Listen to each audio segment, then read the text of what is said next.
Welcome to the Big Question podcast, brought to you by Brook Street, part of the leading global workforce solutions company, Manpower Group. This podcast will feature a blend of interviews and discussions with leading experts. This will include academics and thought leaders sharing their perspectives on the ever-changing world of work.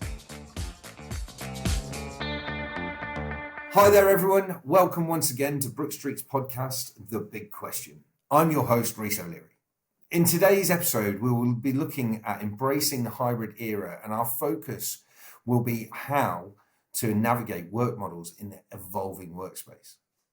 We exist in a rapidly changing talent market, and as per the data from the Office of National Statistics, since the onset of COVID-19, we've been experiencing an unprecedented shift towards flexible working arrangements, with around 26.6% of employees in the UK taking up remote working since 2020. This was merely a marginal segment prior to the global health crisis. And in this context, understanding the landscape of flexible work has become paramount, especially given the recent legislative changes.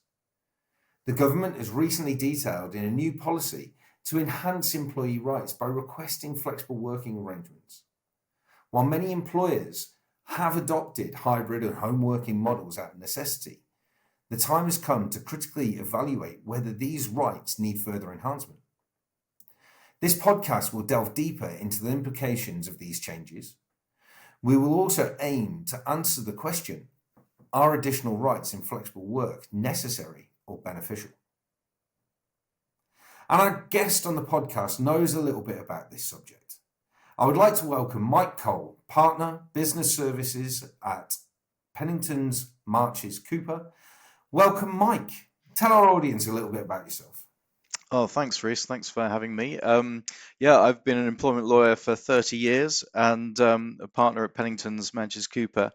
And we deal a lot with clients who are navigating through this difficult process of moving towards sort of more of a hybrid work landscape in the context of various legal rights and requirements that employees have for flexible working rights, discrimination, claims, etc. So it's an area which is really current. As you say, the new rules will be coming in sometime next year. So it's important for everyone to know what they've got to do and make sure that they comply accordingly. Well, look, let's dive into the conversation a little bit. Given your extensive experience in employment law, how do you anticipate the recent introduction of flexible work laws will shape the legal obligations and challenges for employers who might be transitioning to hybrid models?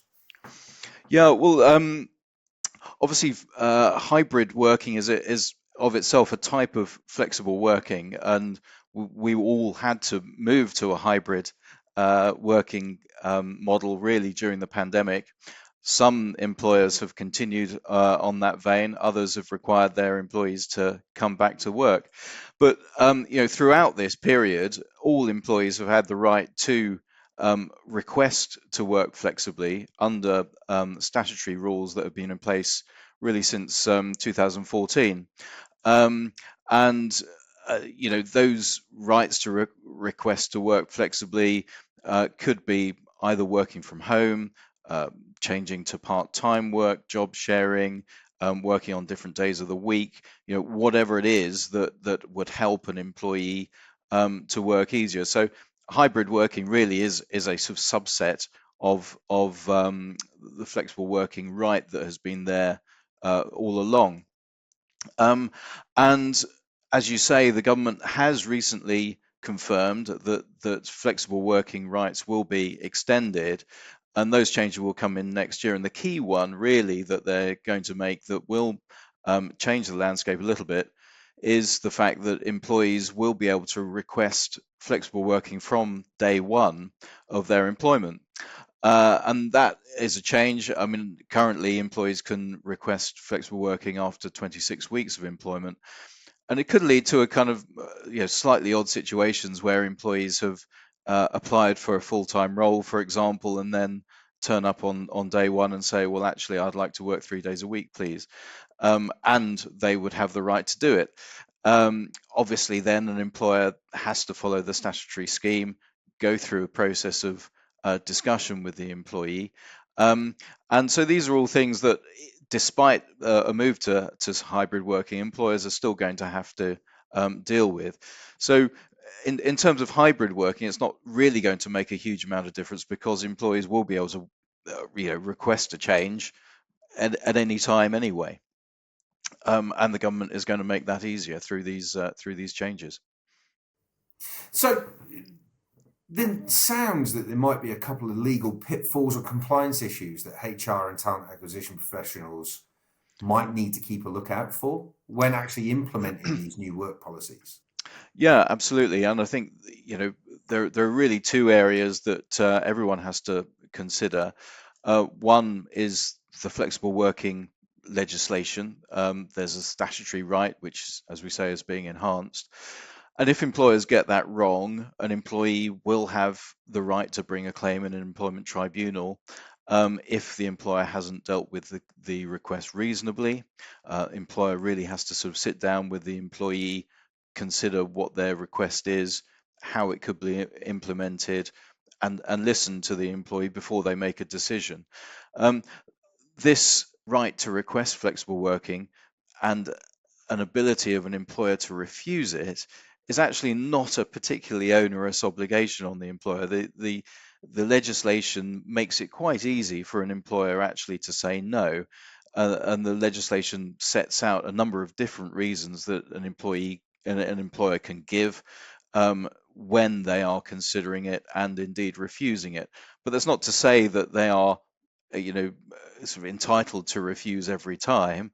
They have to consider the request reasonably, and an employee can bring a claim if they don't do so, or if they sort of suggest that the reason for not agreeing is outside those particular reasons that the legislation sets out, or is indeed a spurious reason which doesn't apply at all. But an employee can only really bring a claim under the flexible working legislation for 8 weeks pay. It's not if the employee gets it wrong, the maximum claim an employee can make is for 8 weeks pay. So it's not a huge burden on the employer if they get it wrong. Yes, they'd have to pay 8 weeks pay, they'd have to go to a tribunal, but that's not particularly onerous. What is much more onerous, however, is something lurking in the background, which is the spectre of a potential discrimination issue. Now, most employees who would request flexible working would have what we call a protected characteristic. Now, the Equality Act sets out 9 different protected characteristics that there are, things like age, race, sex, disability, etc.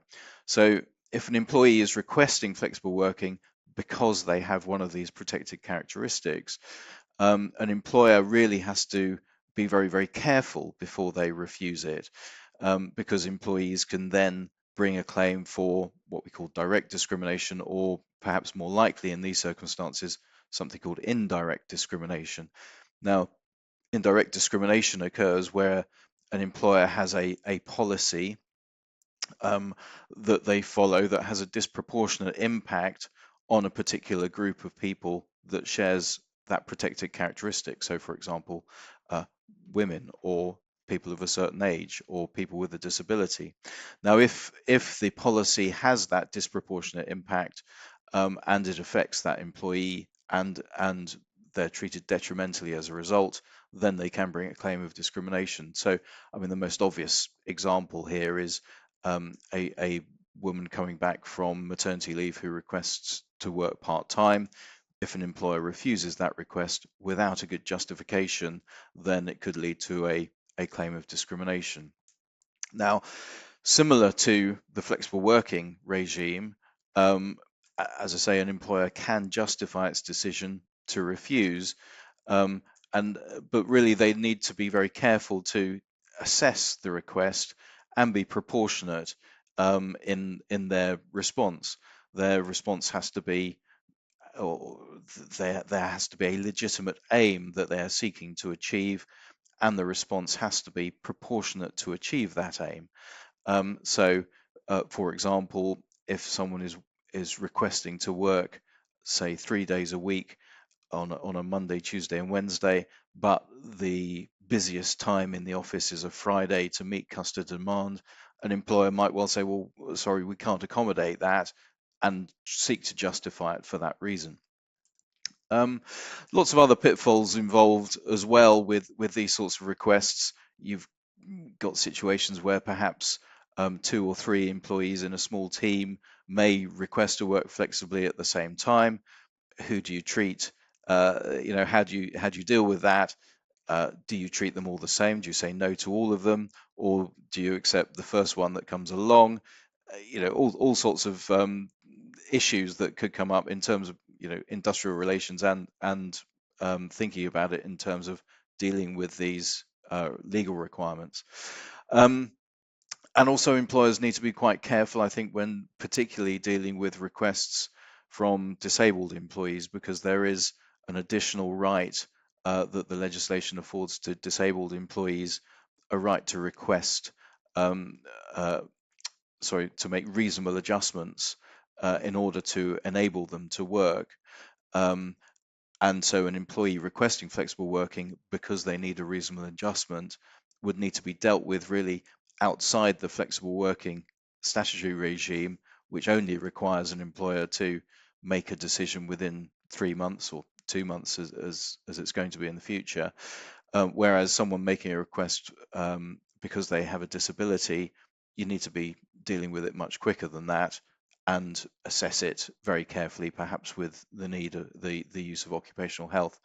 So there's quite a lot of pitfalls, not just in relation to flexible working requests, but in and around flexible working that an employer needs to consider very carefully. Yeah, there's a lot of interconnecting issues by the sounds of what you're saying. Absolutely. And actually, with all the changes in this legal landscape around flexible working, how can employers best protect their interests whilst also prioritising the needs of their staff? Prioritizing the needs of the staff is obviously paramount, because every employer requires its employees and they're the most valuable resource. What's interesting nowadays is because we were forced to move to hybrid working, and there was obviously quite a big shift during the pandemic, or a massive shift to working from home. And because we kind of eased out of the pandemic in a way that was um, done gently, most employers continued to use a hybrid model, and it's actually now become almost a necessity to recruitment.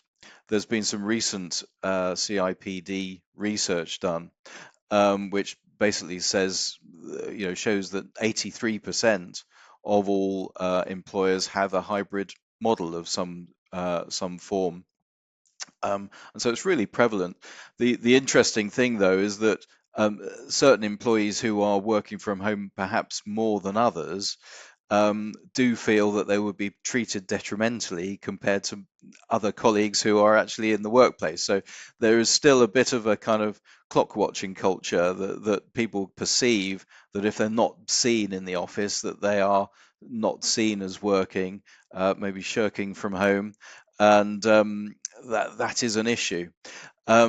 However, things may be changing a little bit, and certainly there have been some reports, and you may have noticed in the Times newspaper, some reports came out recently that show that people are wanting to come into the office more because of higher cost of living, higher energy bills. They'd rather stay warm in the office than be freezing cold at home.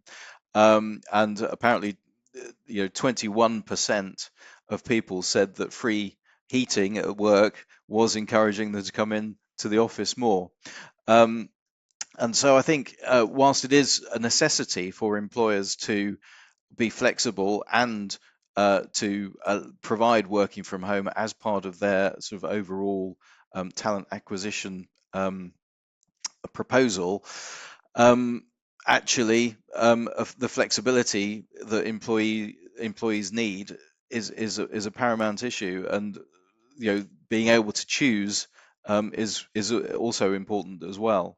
Protecting employees' interests and also protecting employers' interests in terms of ensuring that they have good policies and good workplace um, uh, proposals for all employees is a necessity, not just to avoid disputes, but to have a happy working environment, and also to encourage everybody to work happily together, and be understanding. And so I think the key issue for all employers is have a good policy, have a good hybrid working policy, have a really good flexible working policy that does comply with the statutory rules. That will need to be updated shortly when these new rules come in. And as a minimum, meet those statutory requirements. Make sure that you do follow the legal rules. But in that respect, also avoid being over technical. The request to make flexible working requests is a technical piece of legislation. Requires employees to date their request. It requires them to be in writing, etc. And so it would be a bit of a daft employer that says, well, actually, we're not treating this as a flexible working request because you didn't date your piece of paper. So avoid that kind of technicality, um, and suggest to the employee ways in which the request can become one that is a formal statutory request under the rules. Consider it carefully, demonstrate that you're seriously considering the request, and start from a positive perspective. Don't just kind of come into the room saying, well, this isn't going to work, is it? Yeah, that's absolutely going to be a killer if the employee brings a claim later. So try and be positive, try and think of ways around the issue. If perhaps an employee may not have thought of something, try and think of a way that something can be resolved. Make sure you have a good justification as well. If you're not going to agree, there are 9, I think, reasons that the statutory flexible working legislation provides to enable an employer to refuse. So make sure that is there, make sure you can justify it, make sure your decision is proportionate. Explain your decision carefully, put it in writing, make sure it's reasonable and detailed enough to ensure that the employee not just understands why, but the reasons why as well, and why you think that the decision that you're making is proportionate. The other thing to bear in mind is that quite often when someone comes up with a request, you never know whether it's going to work. You have a trial period. You could do something for a short period of time and see if it's going to work. But make sure if you're going to do that it's very clear to the employee that it is a trial period. Otherwise, you might find that you've agreed something and it's very, very difficult to row back from that. So just a few tips for all employers to help them work their way through this. And the key thing, obviously, make sure you've got a good policy. Make sure you sit down with the employee, consider it carefully, and have a good reason and a good written justification for refusing if that's what you're going to do. You've also got to provide a right of appeal if somebody doesn't like the decision, and then it could go forward to somebody else to consider afresh. I think there's some fantastic tips in there for HR professionals to really be able to construct those airtight policies around hybrid and flexible working. Is there anything else that you can think of to sort of minimize those potential legal risks and ensure that fair treatment for all employees? Yeah, I think the best tip I've got really is to use all available materials. ACAS does have a really useful website. There are good guides. There's a code of practice on flexible working which you'd need to follow, and it does help to provide sort of worked examples of different scenarios that people may come across, to enable them to sort of think carefully and keep out of trouble. ACAS also has sort of various sort of standard policies and procedures and letters, etc., that you can make use of. The only other thing I would say is be flexible. Don't dismiss things out of hand. I've had a number of issues where clients, sort of HR managers, have found it very difficult, certainly coming out of the pandemic, to deal with their bosses, their directors, who are demanding people coming in, and the HR guys are saying, well, we can't recruit anybody unless we're offering flexible working. So flexibility really is the key, and follow the trends. I mean, 83% of people of companies are offering some kind of hybrid working.